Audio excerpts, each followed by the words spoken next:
naging matagumpay. Itinalaga ni Potifar si Jose bilang punong tagapangasiwa sa lahat ng kanyang mga ari-arian.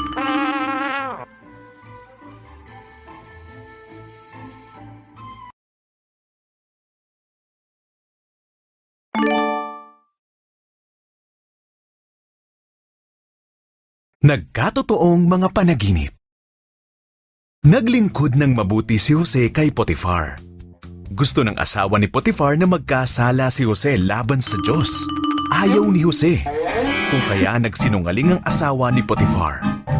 Naniwala si Potifar sa asawa niya, kaya ipinakulong si Jose.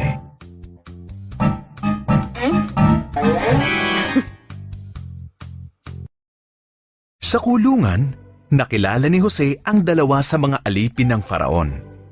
Pareho silang may mga panaginip at ipinakita ng Diyos kay Jose kung ano ang ibig sabihin ng mga yon. Nagkatotoo ang mga paliwanag ni Jose. Pinalaya ang tagapangasiwa ng inumin ng Faraon at ang panadero naman ay binitay.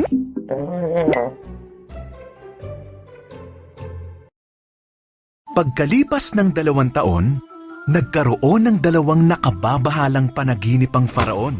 Naalala ng tagapangasiwa ng inumin ng Faraon kung ano ang ginawa ni Jose at sinabi niya ito sa kanya. Kaya't ipinatawag ng Faraon si Jose at sinabi nito sa kanya ang kanyang mga panaginip.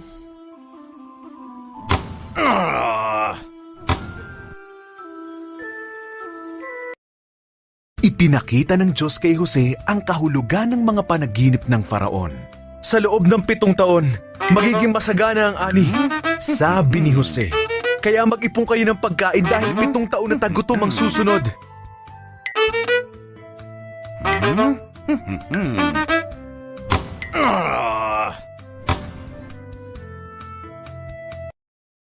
Humanga ang Faraon sa talino ni Jose. Ginawa niya si Joseng tagapangasiwa sa pag-iipon ng lahat ng pagkain. Maliban sa Faraon, wala nang iba pang mas makapangyarihan kay Jose sa Ehipto.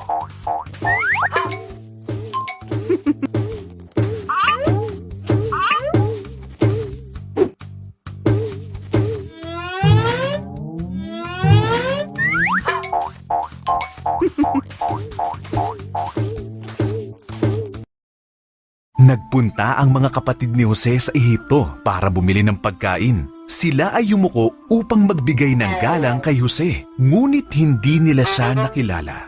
Nang makita niya na sila ay nagbago na, siya ay nagpakilala na.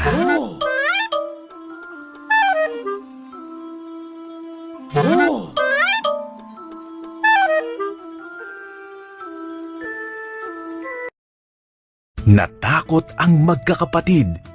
Sinadya ninyong ako'y saktan, sabi ni Jose. Ngunit ginamit yun ng Diyos para sa kabutihan. Dalhin ninyong lahat ang ating pamilya sa Ehipto. Marami tayong makakain dito.